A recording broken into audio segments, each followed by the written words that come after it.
They burned Merv to the ground, one of the greatest cities in the medieval world. Libraries, universities, gardens, 500,000 people, gone in days. Genghis Khan's army killed so thoroughly that a chronicler sent to count the dead eventually gave up. What followed was not an isolated atrocity. Across Central Asia and Iran, city after city met the same end. The historical record is not ambiguous about what happened, but here is what the popular version never finishes explaining. The same ruler who ordered those massacres was simultaneously building something. The question is what exactly and whether that changes anything. Most people hold a specific image of Genghis Khan, and it is not entirely wrong. It is just incomplete in a way that matters. The image goes like this: a warrior born in poverty on the Mongolian steppe, who unified feuding tribes through a combination of military brilliance and extreme violence, then unleashed those unified forces on the civilized world. Cities burned, populations were massacred or enslaved, agricultural regions that had supported complex societies for centuries collapsed into depopulated wastelands. The historical record, which is the first thing worth establishing here, does not dispute this. We are working from Persian chronicles written within a generation of the events. Juvaini's history, completed around 1260, is the foundational account. We have Chinese imperial records. We have the accounts of Franciscan missionaries who crossed Mongol territory in the 1240s and saw the aftermath firsthand.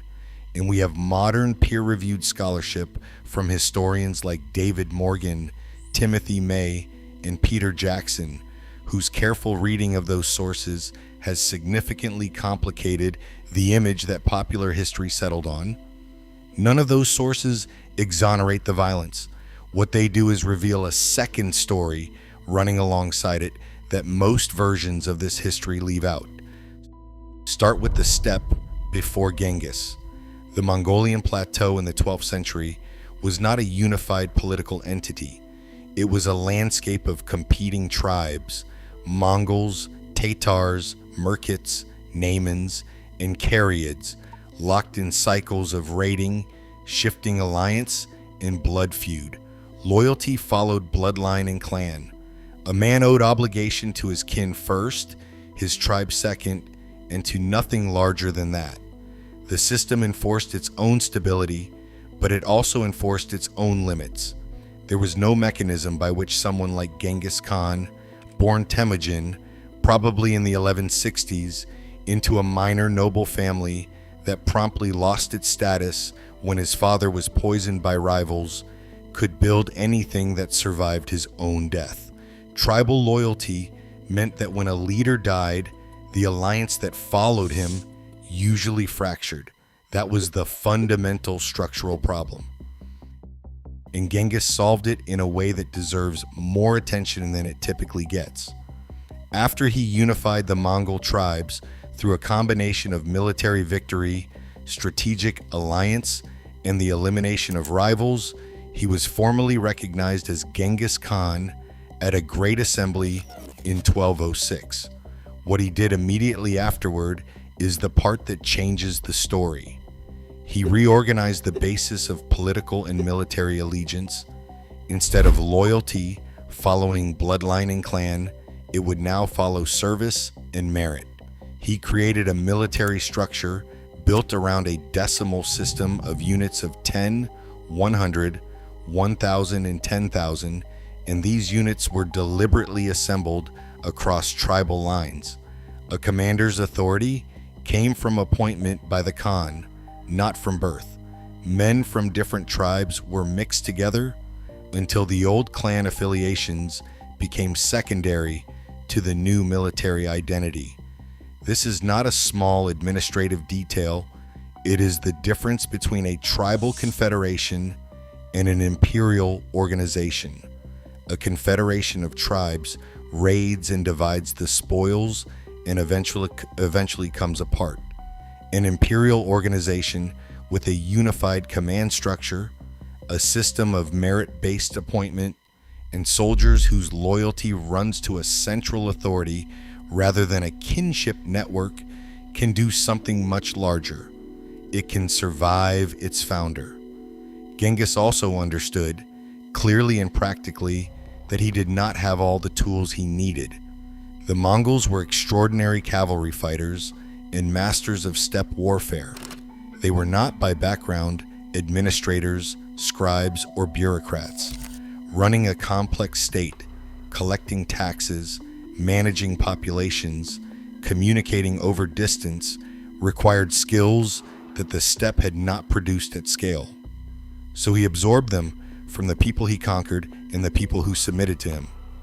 The Uyghurs, a Turkic people with an established written culture, became indispensable early partners. The Mongols adopted the Uyghur script to write the Mongolian language, a practical decision with enormous consequences, because it meant that Mongol government could now produce written records, written orders, written accounts. The Khitans, who had once ruled northern China, provided experienced administrators familiar with the demands of governing sedentary populations. These were not isolated exceptions. Genghis drew on whatever expertise was available, regardless of where it came from. I want to be clear about what this was and what it was not. It was not a modern multicultural ideal. It was ruthlessly pragmatic. If you had a skill Genghis needed, you had value. If you submitted, you could survive and potentially prosper inside the new system. If you resisted, the consequences were catastrophic. The two paths existed simultaneously, which is exactly what makes this history so difficult to reduce to a single moral category. Now here's the detail that tends to get left out of the popular version, and it matters enormously for what comes next. Genghis Khan valued commerce. Long-distance trade across Central Asia had been a feature of Eurasian life for centuries before he was born, and the routes we associate with the Silk Road predate him by 1,000 years. But Genghis understood that controlling those routes and protecting the merchants who traveled them was economically and politically useful. He issued safe conduct passes. He formed partnerships with Central Asian merchant networks. He saw the movement of goods across vast distances not as incidental to conquest, but as part of what made an empire function. This is what makes the conflict with the Khwarezmian Empire, which began around 1219, so revealing. The Khwarezmian Shah controlled a powerful state centered in modern-day Iran, Uzbekistan, and surrounding regions. Genghis initially approached him through trade. He sponsored a large merchant caravan. We are talking about hundreds of camels, significant goods, and official Mongol backing to establish commercial relations. The governor of the Khwarezmian border city of Otrar accused the merchants of spying and had them executed. Their goods were seized. Genghis sent a diplomatic mission to demand reparations. The Khwarezmian Shah had those envoys killed. The campaign that followed was among the most devastating military operations in medieval history. Samarkand fell. Bukhara fell. Merv, which opens this story, was effectively destroyed. Urgench was flooded. The Khwarezmian Empire, which had looked like one of the great powers of the Islamic world, ceased to exist within a few years. The destruction was real, deliberate, and staggering in scale. But here's the question that the destruction alone cannot answer. Why did Genghis respond so explosively to the killing of merchants? There were strategic justifications, certainly, but the historical record also shows a ruler who had invested real resources in establishing commercial relationships and who treated the violation of those relationships as a fundamental breach. That is not the behavior of someone whose only project is destruction. The city of Merv, in the contemporary sources, becomes a monument to what the Mongols could erase. But the same ruler who ordered its destruction had already begun building something the destruction cannot explain. The administrative reorganization, the adoption of writing, the absorption of bureaucratic talent, the investment in trade, these were happening at the same time. They were part of the same imperial project. And this is where the popular image runs into trouble. Not because the massacres did not happen, they did, but because destroyer is a category that cannot account for what was simultaneously being constructed. What Genghis Khan was actually building, and what that system became in the hands of his successors, is the part of this history that most versions simply stop before reaching. The question is not whether Genghis was secretly good. He was not. The question is what destruction and construction look like when they are the same act, performed by the same ruler, using the same machinery. That question is harder, and the answer is more disturbing than either the popular image or its opposite. The merchants who survived the Otrar massacre and made it back to Mongol territory carried more than news of betrayal. They carried evidence of something Genghis Khan had already understood about the world, that moving goods, people, and information across enormous distances was not a luxury feature of empire. It was the mechanism by which an empire actually functioned. To understand what the Mongols built, you have to understand what they needed from the people they conquered. And what they needed was not just territory, it was capability. The Mongol military machine was extraordinary at one specific set of tasks. It could cross distances that paralyzed other armies. It could adapt tactics faster than most opponents could respond. It could besiege cities using engineers and equipment captured from earlier campaigns. Chinese siege technology applied to Persian fortifications, then Persian administrative knowledge applied to Chinese governance. But governing a diverse, multilingual, religiously varied empire that stretched from the Pacific coast toward Eastern Europe required something the steppe had never needed to produce: a bureaucracy, a communication system, a tax structure, and a legal framework capable of extracting resources without destroying the productive base. Genghis understood this gap. The Uyghur administrators and the Khitan officials absorbed into Mongol service were not tokens of tolerance. They were solutions to a structural problem. The Uyghur script, adopted to write Mongolian, made written governance possible. Written orders could now travel ahead of armies. Written records could track tribute and appointments. A verbal command spoken by a Khan could be committed to paper, sealed, and carried by a rider across 1,000 miles. That shift from oral authority to written authority is not glamorous, but it is what turns a conquering force into a functioning state. Now, there is a version of this history that credits Genghis Khan with creating a comprehensive written legal code, usually called the Great Yasa, that supposedly governed the entire empire with consistent rules about commerce, religion, military service, and personal conduct. This version is popular. It also does not hold up under serious scrutiny.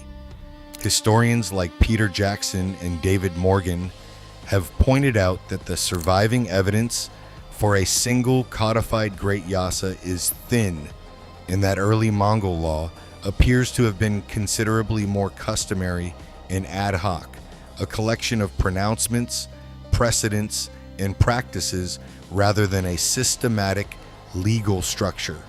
The image of Genghis as a medieval lawgiver, producing a unified constitutional framework, belongs more to legend than to the historical record. What the record does support is something more functional and in some ways more interesting. Genghis established patterns of governance that his successors could expand. He created the conditions in which an imperial administration could develop without necessarily completing that development himself. The distinction matters because it prevents a familiar mistake, crediting the founder with achievements that required his successors decades of additional work. This is also where the institution, usually called the YAM, becomes important. The YAM was an imperial relay network, a system of stations spaced at intervals along major routes, stocked with horses, food, and personnel, allowing official riders to cover enormous distances at speeds that would have been impossible otherwise. A message or an envoy could move from one end of Mongol territory to the other in days rather than weeks. The YAM was the nervous system of the empire, but here the chronology requires care.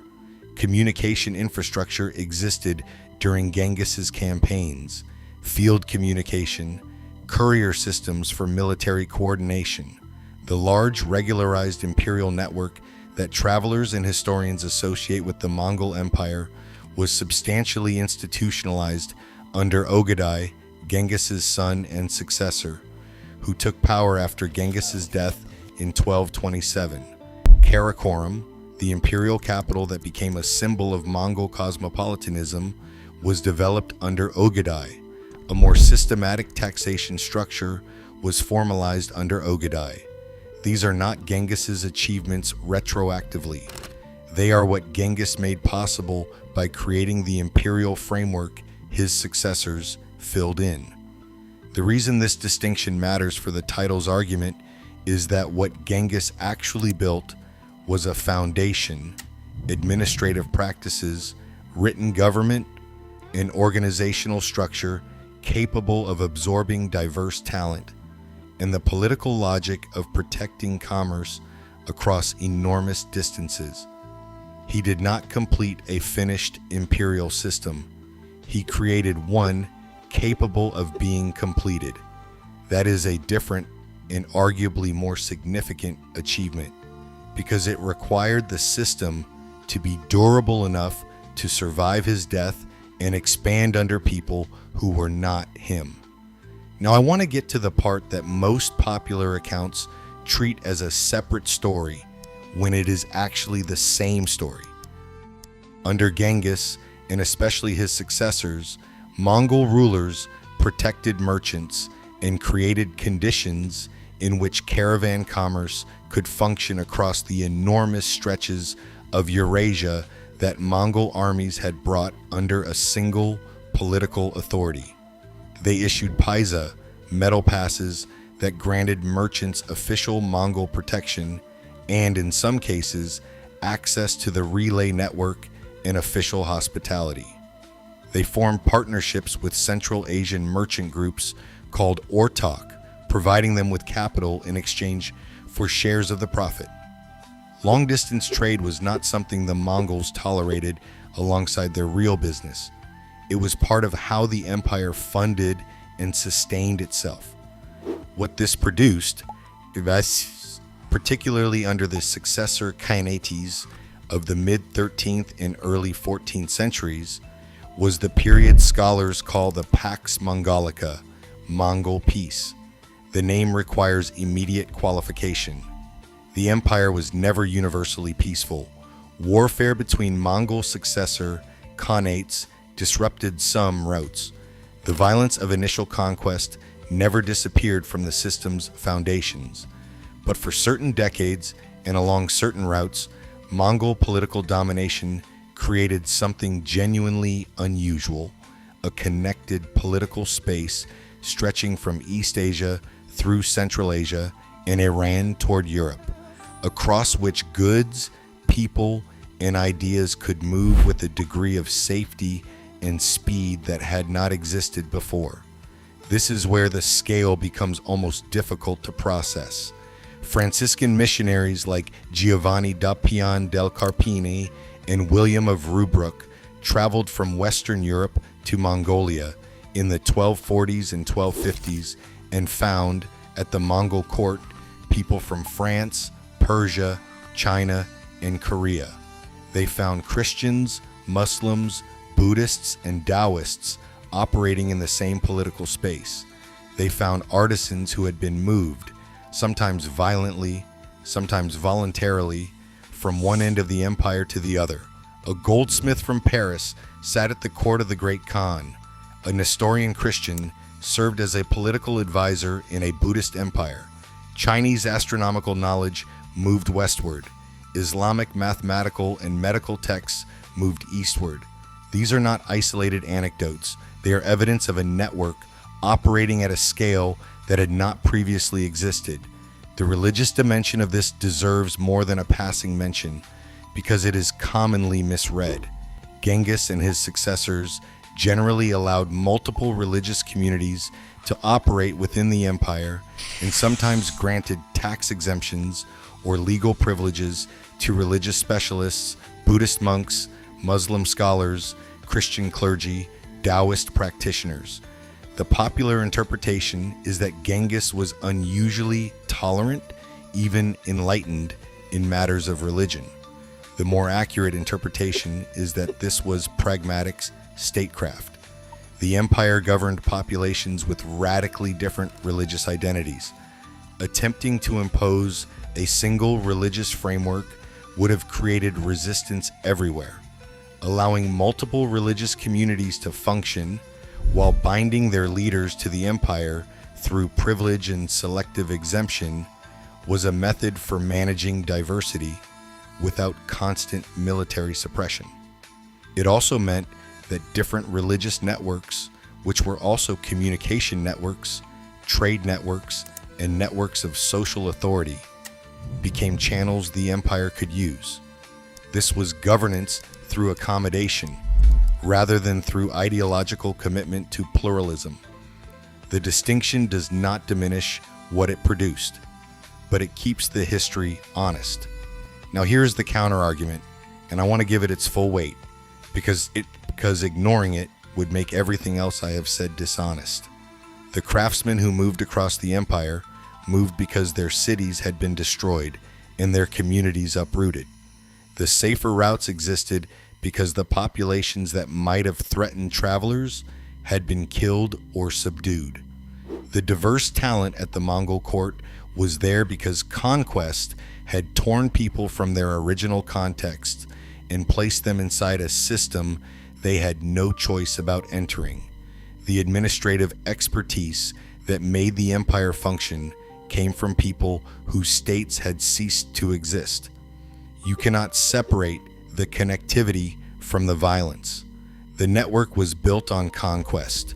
The trade routes were protected by the same political domination that had cleared the political space through terror. The artisan from Paris who sat at Karakoram was there partly because other artisans from other cities were no longer anywhere. The religious pluralism that allowed Buddhist monks and Muslim scholars to coexist in the same imperial framework was organized by rulers whose campaigns had killed enormous numbers of Buddhists and Muslims in other cities that had chosen resistance instead of submission. The infrastructure of empire and the machinery of destruction were not two different things. They were one system with two faces. And the further you follow the Mongol story, the harder it becomes to argue that you can celebrate one while setting the other aside. At the end of Genghis Khan's life in 1227, what he left behind was not a finished monument. It was a political framework, a military organization, an administrative nucleus, and a set of commercial relationships. His successors, Ogedei, Mongke, Kublai, and the rulers of the successor Khanates would spend the next several generations building on that foundation, sometimes expanding it into genuine sophistication, sometimes tearing it apart through their own conflicts. But the framework existed because of choices Genghis made, and those choices were made possible by campaigns that emptied cities, depopulated regions, and killed numbers that contemporary chroniclers struggled to record. The title of this video asks what his empire actually built. The honest answer is beginning to take shape, but it has one more dimension that changes the verdict again. and it arrives in a form that nobody in the 13th century anticipated or would have chosen. Genghis Khan died in 1227, probably from injuries sustained during a campaign against the Tangut kingdom. The empire did not die with him. That fact alone separates him from nearly every other conqueror of comparable scale in the historical record. Alexander the Great's empire fractured almost immediately after his death. The empire Genghis left behind expanded for another generation and connected Eurasia in ways that reshaped the world. Understanding why requires following what his successors did with the foundation he had created, and then following the consequences of that connectivity into territory that nobody planned for. Ogadai, the third son of Genghis, and his designated successor, took power in 1229 and immediately began doing what Genghis had made possible but had not completed. He developed Karakorum as a functioning imperial capital, a city that became, improbably, one of the more cosmopolitan places in the 13th century world.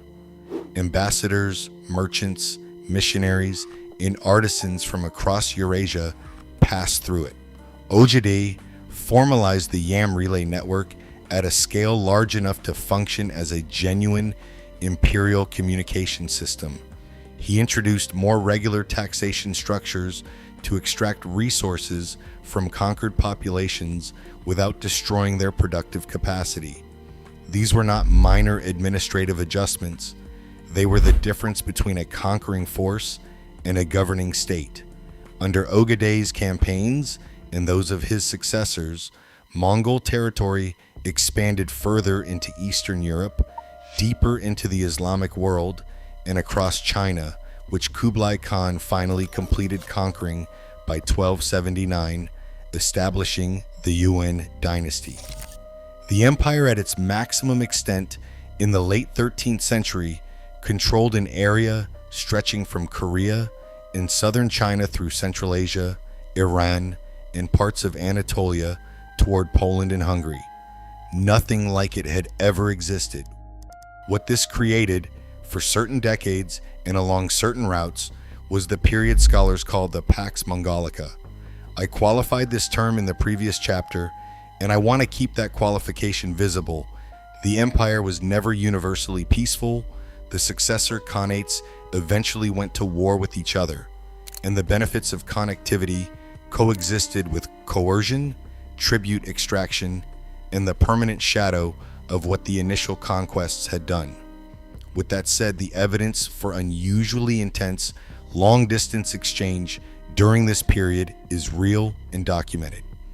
Giovanni da Pian del Carpine traveled from Lyon to the Mongol court in 1245 and returned to describe a political entity of staggering size and organizational sophistication.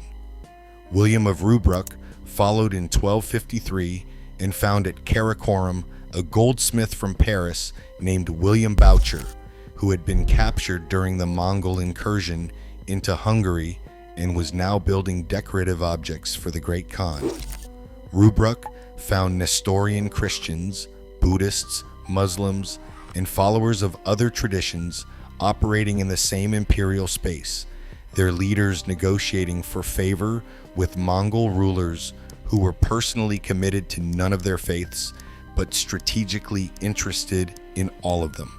Marco Polo's account of his travels through Mongol-controlled territory in the 1270s and 1280s is more complicated.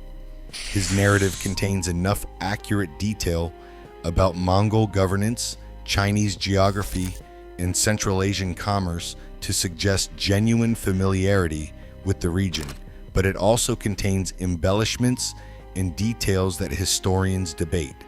I am not treating his account as straightforward evidence, but as a document that reflects the reality of a connected world in which a Venetian merchant could travel from the Mediterranean to the court of Kublai Khan and survive to describe what he found there. The journey itself, whatever its precise details, was possible in a way it had not been a century earlier. What moved through this network was not only merchandise, Chinese papermaking techniques spread westward. Islamic astronomical knowledge, built on centuries of observation and mathematical refinement, moved into Mongol-administered territories and eventually influenced scholarship in China and Europe. Medical knowledge crossed the same routes.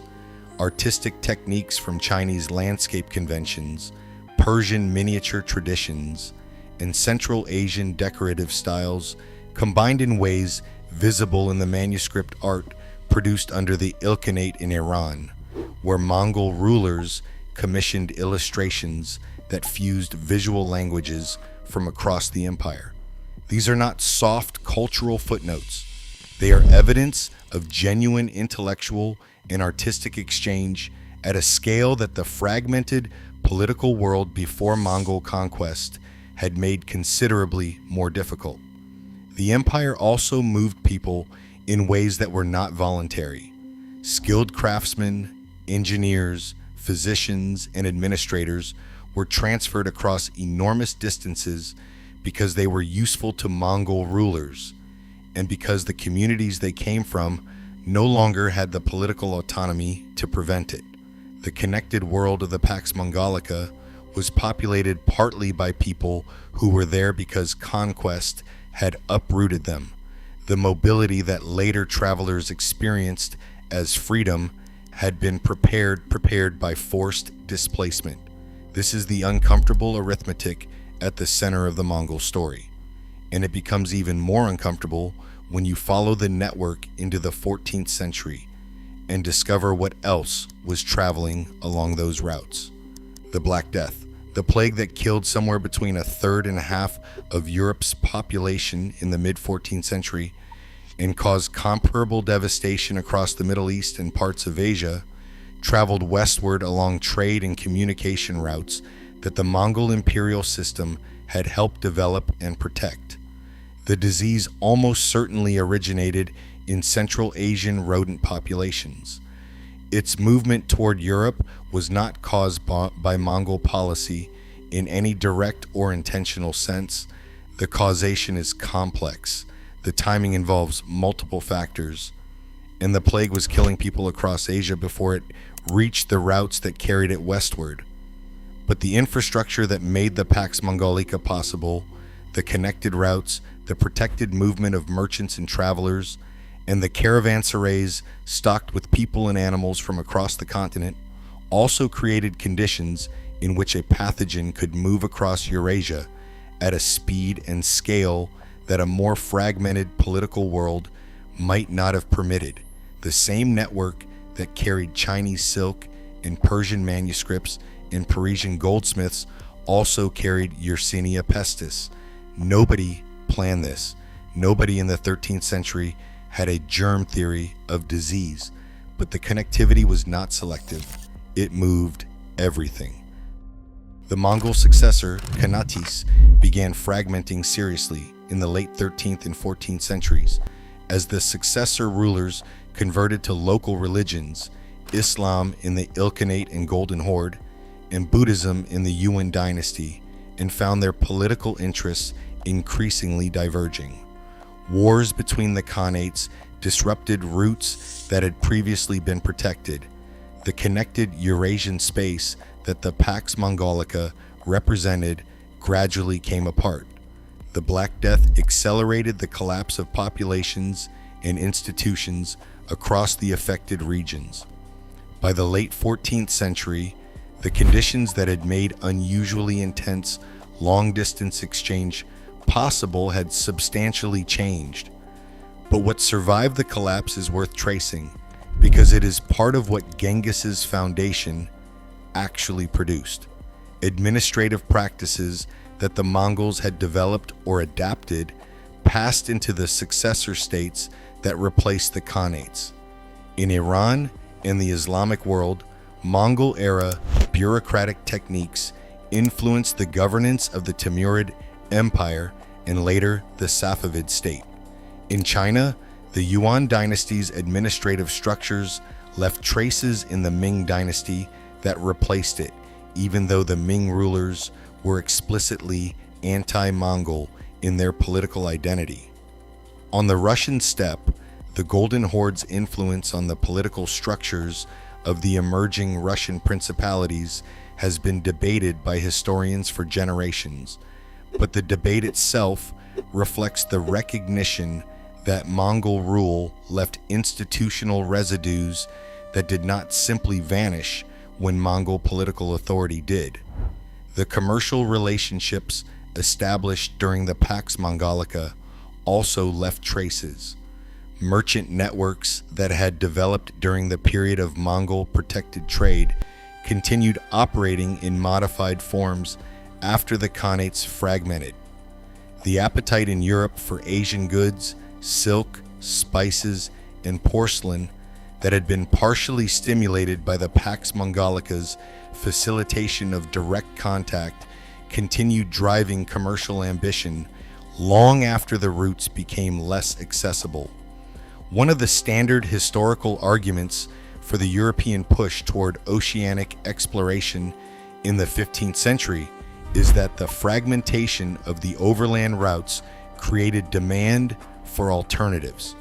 If that argument has any validity, then the Mongol Empire's collapse is part of the causal chain leading to Vasco da Gama and Columbus. That is a significant claim and a contested one, but it illustrates how the Mongol moment's consequences extended well beyond the empire's own lifespan. Now, I want to be precise about what the popular interpretation misses and what the evidence actually supports, because this is where the argument has to be honest about its own limits. The popular image, Genghis Khan as destroyer, full stop, is not wrong about the violence. The massacres happened, the cities were destroyed, the agricultural regions were disrupted in ways that caused lasting damage in parts of Central Asia and Iran. The human cost of the Mongol conquests was enormous, and the contemporary sources, written by people who witnessed or heard first-hand testimony about the events, do not minimize it. What the popular image misses is that destruction was not the only thing happening. Simultaneously, and through the same operations, Genghis was creating administrative foundations, absorbing expertise, protecting commerce, and establishing a political framework capable of connecting Eurasia in ways that had not previously existed. His successors built on that foundation and produced, for certain decades, a genuinely unprecedented level of long-distance exchange. That exchange moved people, goods, technologies, ideas, and diseases across a connected world whose existence the destruction had made possible. The evidence does not tell us whether Genghis understood what he was building in these terms. The sources do not give us reliable access to his intentions at that level. What we can say is that the system he created was capable of producing these outcomes, that his successors developed it in ways that realized that capacity, and that the results were consequential enough to shape the political and commercial world that followed. The final reinterpretation is not that Genghis Khan was good, it is that good and bad are categories that cannot contain what he was. He was unquestionably a destroyer. He was simultaneously the founder of a political system that his successors used to connect enormous portions of Eurasia, protect and exploit commerce, transmit knowledge across continents, govern extraordinary cultural diversity, and survive his death long enough to reshape the world his conquests had remade. The disturbing part, the part that the popular image protects you from having to think about, is that these were not separate projects. The construction required the destruction. The connected world of the Pax Mongolica was assembled from the wreckage of the societies being connected. The craftsmen moved because their cities were gone. The routes were safe because resistance had been eliminated.